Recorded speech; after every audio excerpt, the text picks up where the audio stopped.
Hey, Dave Billings here, your Kitsap real estate guy. I've got my September market update for you, and I'm going to be looking at data from August of 2022 and August of 2023 to let you know what's going on in our real estate market.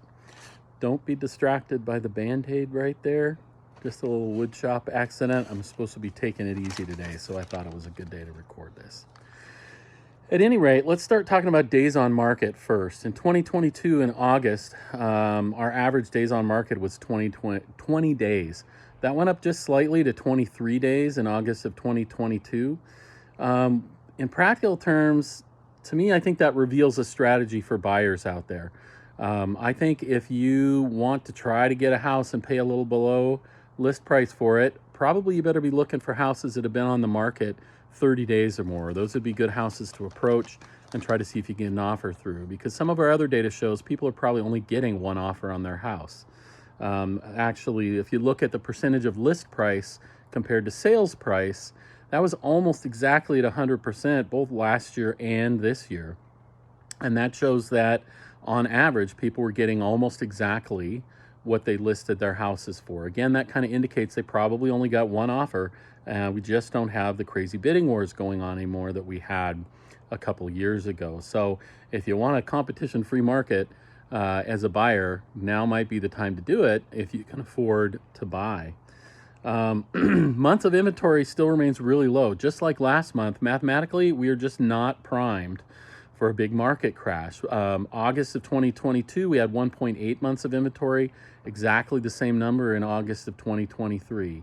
We need to be up over 5 or 7 or even more months of inventory for the market to actually start having rapid pricing decreases. We just don't have enough homes coming on the market.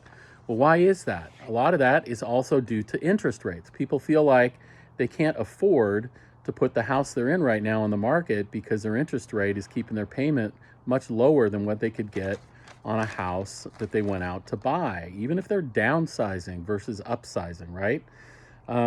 What's the solution to that? Well, right now, I think the solution to that is going back old school, kind of like brokers used to do in the 80s, long before I was a broker, when interest rates were extremely high. I guess you have a couple of choices if you're a buyer, really. Either you can look at what's out there in the market and look at what you want to buy, realize you can't afford it, and then decide to lower your standards down to what you actually can afford and make an offer on a house that you can't afford and make that work for you for at least a while. The other option I see out there is really finding a broker that is an expert in creative financing. Creative financing is the key right now to getting a lot of deals moved, right? We're talking about things like owner financing, maybe lease options, wrap mortgages especially, or assumable mortgages, right? So if you're a seller and we can find out that your mortgage is assumable, maybe you can offer those buyers an interest rate that's much more attractive than the maybe 8% that they might be qualifying for right now. And you're gonna have people flocking to your house.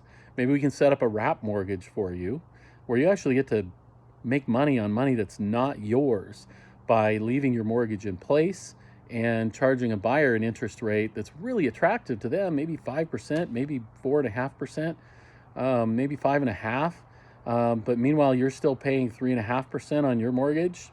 I know that might sound complicated, but it's really a tried and true, very realistic strategy that we have normal forms for in the MLS to just make it a term of your purchase. So if you have real estate questions that you think I can answer, whether it's about creative financing or anything else, you know where to find me. I'm here to answer your questions. Have a great month.